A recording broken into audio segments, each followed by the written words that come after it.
یہ ہے وسطی ایشیا جن کی لامتناہی میدانوں میں گھوڑوں کی ٹاپی گونجتے ہیں، جہاں تلواروں کی چمک سے دشمنوں کے دل کانپ اٹھتے ہیں، اور جہاں ایک عظیم لیڈر اپنے قوم کو ایک ایسی سلطنت دی جو صدیوں تک تاریخ کی اوراق پر چھائی رہی۔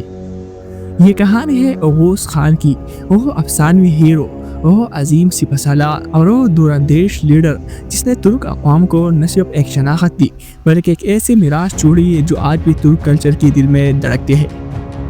کہانی شروع ہوتی ہے وسطی ایشیا کی ان وسیع و عریض میدانوں سے جہاں ترک قبائل اپنی خانہ بدوش زندگی گزارتے تھے۔ یہ وہ زمانہ تھا جب ہر قبیلہ اپنے سردار کی پیروی کرتا تھا اور آپس کی لڑائیاں ان کی طاقت کو کمزور کر رہے تھے۔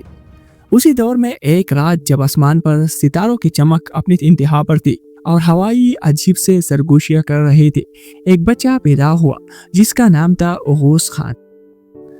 ان کے والد قارا خان ایک طاقتور قبائلی سردار تھی جن کا نام پورے علاقے میں گونجتا تھا، لیکن اوغوز خان کی قسمت میں کچھ اور ہی لکھا تھا۔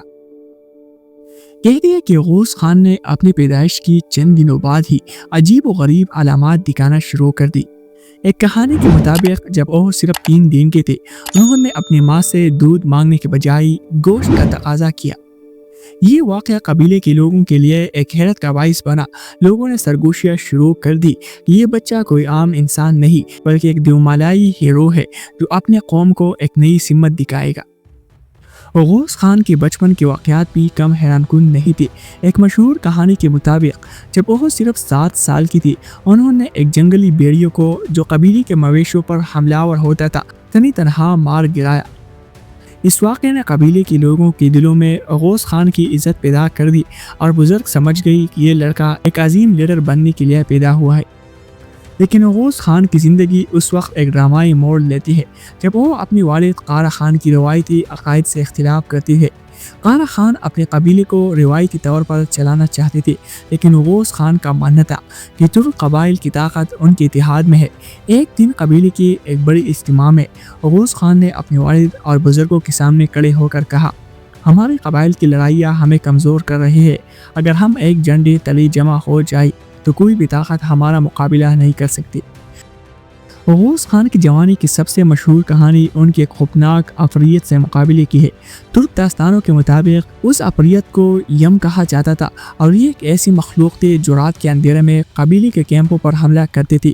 یہ عفریت اتنا طاقتور تھا کہ وہ مویشیوں کو چھین لیتا، خیموں کو تباہ کر دیتا اور یہاں تک کہ جنگجوؤں کو بھی گھسیٹ کر لے جاتا۔ قبیلے کے بہادر سے بہادر جنگجو اس سے مقابلہ کرنے سے ڈرتے تھے اور بزرگ اسے ایک لعنت سمجھتے تھے۔ تصور کریں ایک تاریک بغیر چاند کی رات جب چاروں طرف سناٹا چھایا ہوا ہے۔ اوغوز خان جو اس وقت صرف 16 سال کی تھی اپنے تلوار اور نیزہ لیے اس عفریت کے سامنے کھڑے ہیں۔ قبیلے کے لوگ خوفزدہ ہو کر دور سے دیکھ رہے ہیں، لیکن اوغوز خان کی آنکھوں میں خوف کا نام و نشان نہیں۔ ان کے دل میں صرف ایک عزم ہے کہ وہ اپنے قبیلے کو اس عفریت سے نجات دلائیں گے۔ کہانی کے مطابق اوغوز خان نے اپنی ذہانت سے ایک جال بچھایا۔ انہوں نے عفریت کو ایک تنگ گھاٹی کی طرف لے گئی جہاں انہوں نے اسے اپنے تلوار سے ایک ہی وار میں ختم کر دیا۔ جب عفریت گرج کے ساتھ زمین پر گرا تو قبیلے کے لوگوں نے خوشی سے نعرے لگائے اور اوغوز خان کی شہرت ایک ہیرو کے طور پر پھیل گئی۔ اوغوز خان کی کہانی کا سب سے اہم باب ان کی قیادت میں ترک قبائل کا اتحاد ہے۔ اس وقت وسطی ایشیا میں ترک قبائل بکھرے ہوئے تھے۔ ہر قبیلہ اپنے سردار کی پیروی کرتا تھا اور چراگاہوں، پانی کی چشموں یا قبائلی عزت کے لیے آپس میں لڑائیاں عام تھی۔ یہ تقسیم انہیں بیرونی دشمنوں جیسے کہ ہمسائے سلطنتوں اور دیگر خانہ بدوش گروہوں کے سامنے کمزور کر رہے تھے۔ اوغوز خان نے اس کمزوری کو دیکھا اور فیصلہ کیا کہ وہ ترک قبائل کو ایک عظیم قوم میں متحد کریں گے۔ اوغوز خان نے ایک ایک کر کے 24 ترک قبائل کو اپنے جھنڈے تلے جمع کرنے کا عظیم الشان بیڑا اٹھایا۔ یہ کوئی آسان کام نہیں تھا۔ ہر قبیلے کی اپنی مفادات، اپنی روایات اور اپنی دشمنیاں تھی۔ کچھ سرداروں نے اوغوز خان کے نظریے کو خوش آمدید کہا جبکہ کچھ نے انہیں اپنی طاقت کے لیے خطرہ سمجھا۔ لیکن اوغوز خان نے صرف ایک جنگجو تھی بلکہ عظیم حکمت عملی کی ماہر اور ایک کرشماتی لیڈر بھی تھی۔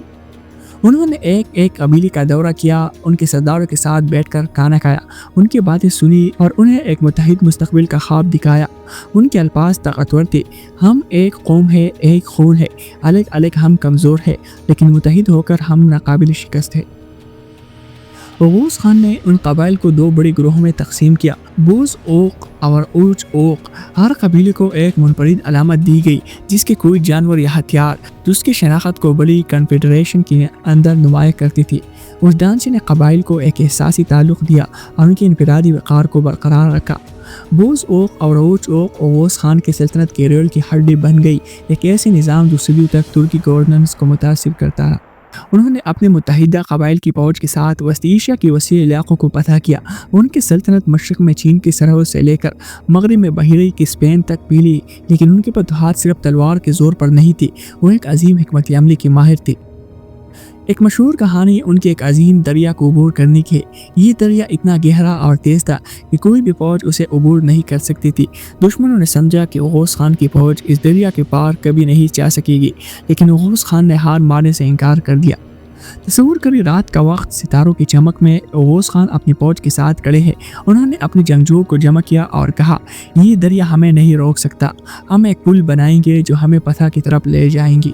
رات بھر انہوں نے لکڑی، پتھروں اور رسیوں سے ایک عظیم پل بنایا۔ جب صبح ہوئی تو دشمنوں نے دیکھا کہ اوغوز خان کی فوج دریا کی اس پار کھڑی ہے۔ تیار جنگ کے لیے دشمن اس قدر حیران ہوئی کہ انہوں نے بغیر لڑے ہتھیار ڈال دی۔ یہ پل نہ صرف ان کی فوج کے دوسری طرف لے گیا بلکہ دشمنوں کے دلوں میں خوف بھی بڑھ گیا۔ ایک اور کہانی میں اوغوز خان ایک طاقتور دشمن قبیلے کا مقابلہ کیا جو اپنے سواروں کے لیے مشہور تھا۔ دشمنوں کی فوج گھوڑوں پر اتنی تیز تھی کہ کوئی ان کا پیچھا نہیں کر سکتا تھا، لیکن اوغوز خان نے چالاکی سے کام لیا۔ انہوں نے اپنی فوج کو رات کے وقت دشمن کی کیمپ کے قریب چھپایا اور جھوٹی افواہ پھیلائی کہ ان کی فوج پیچھے ہٹ رہی ہے۔ جب دشمن اپنی فتح کے جشن میں مصروف ہوئی تو اوغوز خان کی فوج نے اچانک حملہ کر دیا اور دشمن کو مکمل طور پر تباہ کر دیا۔ یہ فتح اوغوز خان کی حکمت عملی کی ایک اور مثال تھی۔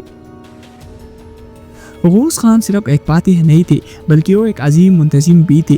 انہوں نے سمجھا کہ صرف فتوحات سے سلطنت قائم نہیں رہ سکتی۔ انہوں نے اپنی سلطنت کو ایک منظم ڈھانچہ دیا۔ انہوں نے اپنی فوج کو چھوٹے چھوٹے گروہوں میں تقسیم کیا، ہر گروہ کا ایک قابل اعتماد کمانڈر مقرر کیا اور ایک ایسی انتظامیہ بنائی جو اس وقت کے لحاظ سے بہت جدید تھی۔ انہوں نے ایک باضابطہ اخلاق بنایا جیسے یاسا کہا جاتا تھا۔ یہ یاسا صرف قوانین کا مجموعہ نہیں تھا بلکہ ایک طرز زندگی تھا جو قبائل کو ایک دوسرے سے جوڑتا تھا۔ اس میں انصاف، وفاداری اور اتحاد کے اصول شامل تھی۔ یاسا کے تحت چوری، دھوکہ دہی یا غداری جیسے جرائم کی سخت سزا تھی۔ مثال کے طور پر اگر کوئی جنگجو میدانی جنگ سے بھاگتا تو اس کے پورے گروہ کو سزا دی جاتی تھی، جس سے فوج میں نظم و ضبط کی ایک مثال قائم ہوئی۔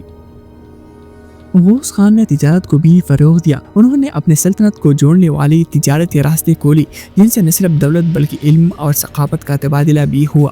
ان کے دور میں ترک قبائل خوشحال ہوئی اور ان کی ثقافت نے ایک نئی شکل اختیار کی جو خانہ بدوش روایات اور فتح شدہ علاقوں کے نئے خیالات کا امتزاج تھی۔ اوغوز خان کی سلطنت وسیع تھی لیکن انہوں نے جانا کہ اس کی بقا مضبوط جانشینوں پر منحصر ہے۔ ان کے 6 بیٹوں کے نام تھے: گون خان، آئی خان، یلدز خان، گوک خان، داغ خان اور دینگز خان۔ اوغوز خان نے اپنی سلطنت کو ان 6 بیٹوں کے درمیان تقسیم کیا، ہر ایک کو ایک خطہ دیا تاکہ وہ اسے سنبھالی۔ یہ تقسیم سلطنت کو توڑنے کے لیے نہیں تھی بلکہ اسے مضبوط کرنے کے لیے تھی۔ ہر بیٹے نے اوغوز کے قبائل کی ایک شاخ کی بنیاد رکھی اور یہ شاخیں بعد میں عظیم ترک سلطنت کی بنیاد بنی، جیسے کہ سلجوقی سلطنت، عثمانی سلطنت اور وسط ایشیا کی دیگر ریاستیں۔ اوغوز خان کی علامتیں جیسے کہ تیر اور کمان ترک شناخت کا ایک لازوال حصہ بن گئی جو آج بھی ترکی، آذربائیجان، ترکمانستان اور ازبکستان جیسے ممالک میں عزت کی نگاہ سے دیکھی جاتی ہے۔ اوغوز خان کی میراث اوغوز نامہ میں بھی محفوظ ہے جو ان کی زندگی اور کارناموں کے ایک عظیم داستان ہے۔ یہ کہانیاں نسلوں سے چلی آ رہی ہے اور یہ نہ صرف تاریخی دستاویزات ہے بلکہ ترک اقوام کے لیے فخر اور حوصلے کا ذریعہ ہے۔